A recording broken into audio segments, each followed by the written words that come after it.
Bismillahirrahmanirrahim. Assalamualaikum warahmatullahi wabarakatuh. Pemirsa yang dirahmati Allah, marilah kita simak ceramah dari Ustaz Jasad Fatih dengan tema cara mendoakan keluarga yang sudah meninggal. Sebelumnya marilah kita bersolawat terlebih dahulu. Allahumma sholli ala sayyidina Muhammad wa ala ali sayyidina Muhammad. Selamat menyaksikan. Makanya saya kalau ada suami kurang ajar sama istrinya, suruh lihat istrinya melahirkan. Kalau dulu itu kan tidak boleh perempuan laki-laki masuk ruang melahirkan. Kalau sekarang alhamdulillah kasih izin. Saya waktu melahirkan mamanya cek, kan setengah mati. Udah tidak bisa. Kata dokter tidak bisa dia Ustaz. Saya bagaimana caranya ini supaya bisa keluar? Dipakum. Apa itu dipakum? Disedot. Wih, bisa dong anakku ini kalau otaknya disedot. Saya bilang, sudah mundur ki dok. Saya ngurus ki. Nah, bukan mau pengajian ini Ustaz. Saya mundur ki. Saya urusin istriku. Betul Pak ini. Akhirnya saya salat hajat 2 rakaat. Saya salat hajat dulu 2 rakaat. Lalu saya selawat sebanyak-banyaknya. Lalu saya dorong. Keluar. Sejak itu, saya bilang kalau memang ada laki-laki yang tidak tahu harga istrinya, lihat itu istri melahirkan. Pilihannya hanya 2. Setengah mati atau mati. Dan berapa banyak ibu-ibu wafat melahirkan anaknya. Dan dia tersenyum melahirkan anaknya setelah wafat. Wafat setelah melahirkan. Dia senyum. Berhasil mengeluarkan anaknya untuk melanjutkan masa depan hidupnya. Yang ketiga, kenapa ibu disebut 3 kali? Yang tidak dimiliki laki-laki apa? Menyusui. Ibu masih ingat waktu menyusui? Apalagi kalau sudah mulai tumbuh giginya. Mutuakan hak. Coba. Ibu-ibu membayangkan diri sendiri. Mana ada begitu dia gigi, kau tampilin. Kok gigi saya? Tidak. Dia bujuk. Lepas kena. Tuh. Siang anak-anak. Malam. Coba. Makanya demi Allah tidak akan kalian dapat surga kalau kalian durhaka sama orang tua. Bahkan Nabi jelaskan jangankan masuk surga, baunya surga kau tidak dapat. Padahal baunya surga kita bisa cium 70 tahun perjalanan. Coba. Makanya hikmah pertama pulang pengajian, muliakan orang tua.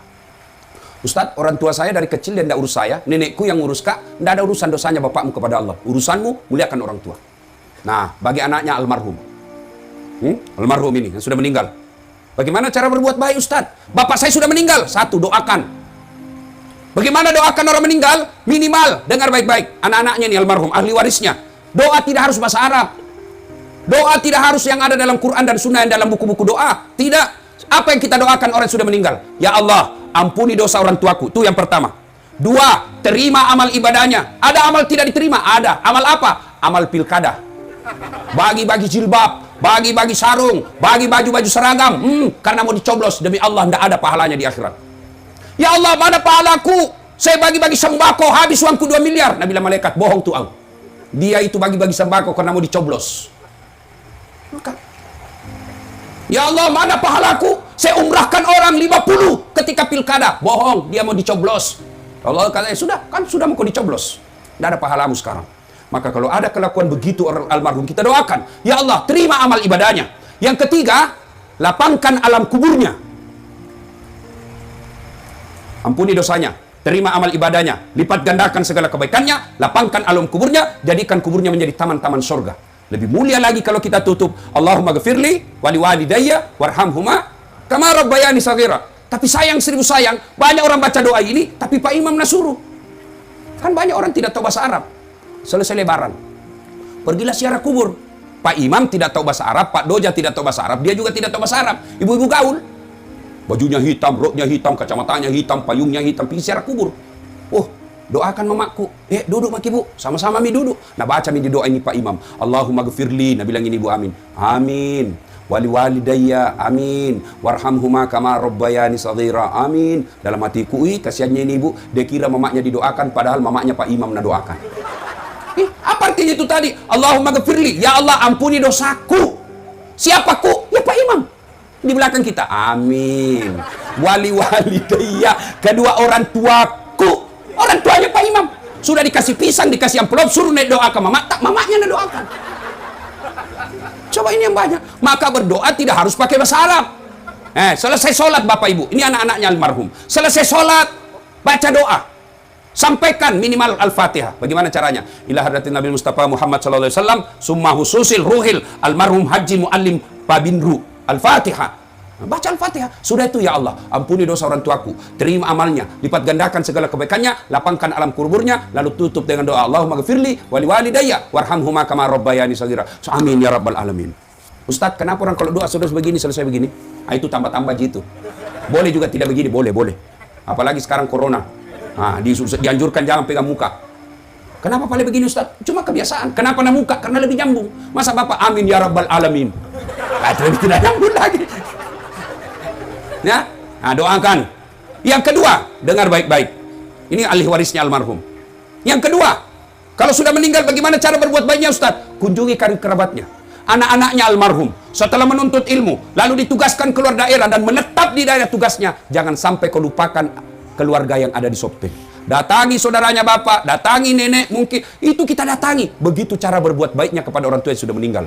Yang ketiga, bersedekah atas nama keluarga. Misal almarhum, ada bajunya, ada dasinya, ada sarungnya, ada sepatunya, tinggal aja di rumah tidak ada yang pakai. Lebih baik kasih orang supaya dipakai. Selama dipakai itu barang, itu almarhum dapat kiriman pahala. Dan barang itu kasih berdasarkan profesinya orang. Misalnya almarhum punya dasi bagus, dasi kupu-kupu, jangan kasih Pak Doja. Nggak cocok. Kapan dipakai Pak Imam itu dasi kupu-kupu? Dia pakai Pak Imam dasi kupu-kupu, satu kampung heboh. Wih, jatuh cinta Pak Imam. Nah, lalu kalau dasi kupu-kupu, siapa kita kasih? Kasih cucunya yang lagi kuliah. Itu cocok. Sarung, kasih Pak Imam. Cocok itu, dia tiap hari dia pakai. Songkok, baju gamis, kasih Ustadz. Tiap hari dia pakai. Kasih polisi, dia pakai. Paling lebaran dia pakai. Ini namanya yang kita lihat yang produktif. Sedekah. Nah, ibu bapak, saudara-saudara sekalian, ini cara berbuat baik kepada orang yang sudah meninggal. 1, doa. 2, mengunjungi karib kerabatnya. 3, bersedekah atas nama orang tua. Misal lagi, musyawarah saudara-saudaranya. Ini ada sawahnya bapak. Alhamdulillah kan ada di semua rumah tak. Meskipun ini ahli waris, kita yang berhak 4 bersaudara. Tapi bagaimana kalau ini tanahnya bapak ini kita jual, bangunkan masjid, insya Allah selama masjid itu dipakai, almarhum dapat kiriman pahala. Jangan sampai terjadi yang pernah saya alami. Ada orang sakaratil maut, dipanggillah saya mengaji. Datanglah saya mengaji.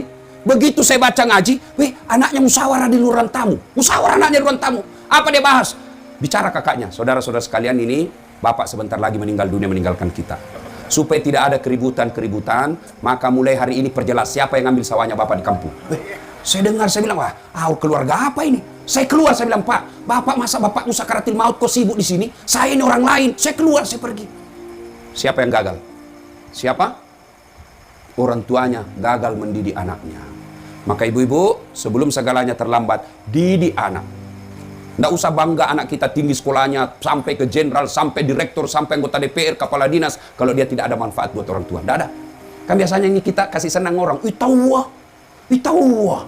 Anaknya yang pertama kepala dinas. Itawa. Anggota DPR anaknya. Itawa. Kontraktor. Baru nggak ada pernah lihat bapaknya. Plek. Beleng-beleng.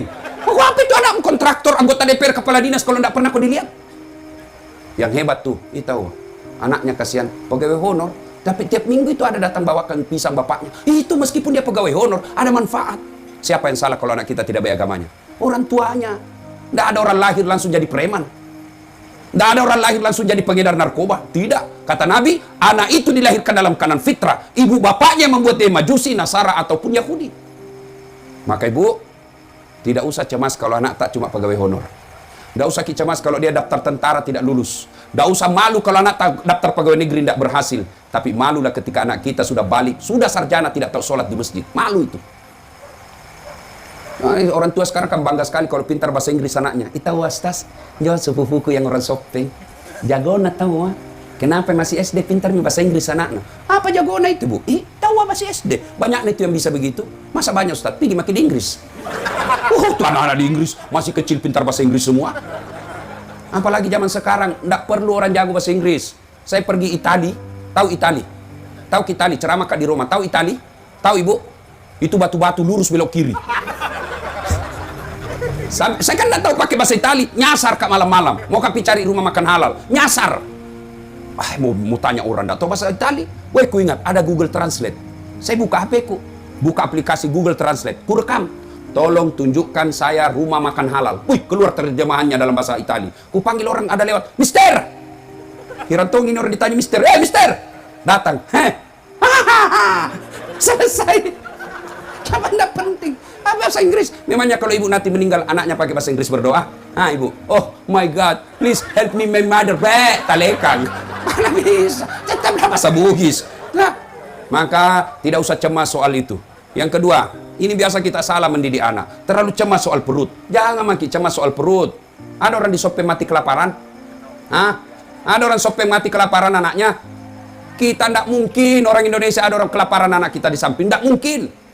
Kita punya Tepo Seliro, kita punya Tenggang Rasa, kita punya orang Bugis Pace, Siri. Malu kita kalau tetangga kita kelaparan. Tidak ada. Tapi yang mati gara-gara narkoba anaknya banyak, bahkan bisa jadi puluhan.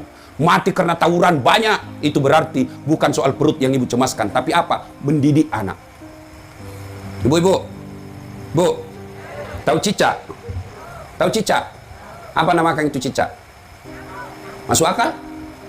Enggak, satu di dinding, satu terbang. Di dinding itu nyamuk, satu terbang. Di mana ketemu? Nanda ada terminalnya. Iya toh. Tapi Allah Maha Kaya. Dengar lagu tak waktu kecil. Cicak-cicak di dinding, diam-diam merayap. Diam-diam merayap. Datang seekor nyamuk. Nyamuk yang datang. Tidak ada bilang lagu, cicak lompat ke nyamuk. Patah-patah cicak kasihan. Iya toh. Maka tidak usah cemas. Bu, wallahi demi Allah ibu, didik anak tidak usah cemas apa dia makan anak kita. Contoh Ibrahim alaihissalam. Ibrahim alaihissalam ketika usia senja, dia kumpul semua anak cucunya. Lalu beliau berkata, ya bunayya, ma ta'buduna min ba'di. Anakku, kalau saya nanti mati, siapa kau sembah nak? Yang diingatkan siapa kau sembah? Ni kamu sumpah kau mati kak nak. Tapi ibu-ibu zaman sekarang, bapak zaman sekarang, begitu dia sudah pensiun, ma ta'kuluna min ba'di. Nah, apa kau makan nanti kalau saya mati? Malu kita kalau anak kita tidak punya mobil. Malu kita kalau anak kita kerja hanya jual-jual bensin botolan. Malu kita kalau anak kita sudah 2 anaknya tidak punya rumah. Tapi kita tidak malu kalau anak kita Ramadan merokok di pinggir jalan. Nah ini, kalau kita mau punya kekayaan paling berharga, didik anak. Bagaimana cara didik anak Ustadz? Ada dalam surah Luqman. Baca itu. Mulai dari ayat 16 dan seterusnya. Sudah dijelaskan di situ. Ya bunayya la tusyrik billah. Wahai anakku, jangan kau serikatkan Allah. Itu dulu yang pertama, akidah dulu. Ibu-ibu nih, yang punya anak kecil, masih kecil, ajarkan akidah kepada anak kita. Nah, Allah itu satu. Lam yalid wa lam yulad. Kalau perlu, ajarkan melalui lagu. Karena kan ada lagu tak waktu kecil. Topi saya bundar, bundar, topi saya. Ganti itu. Tuhan saya Allah, Allah Tuhan saya, kalau bukan Allah, bukan Tuhan saya. Itu ajarkan. Tuhan banyak. Siddhartha Gautama, Yesus, tapi bukan Tuhan kita orang Islam. Siapa Tuhannya kita? Nah, Allah. Allah itu siapa? Tidak bisa dilihat. Nah, sudah ajarkan begitu. Itu lagu-lagu zaman dulu, begitu lagunya. Tuhan saya, Allah, Allah, Tuhan saya. Jangan makin ajari anak tak lagu yang tidak masuk akal.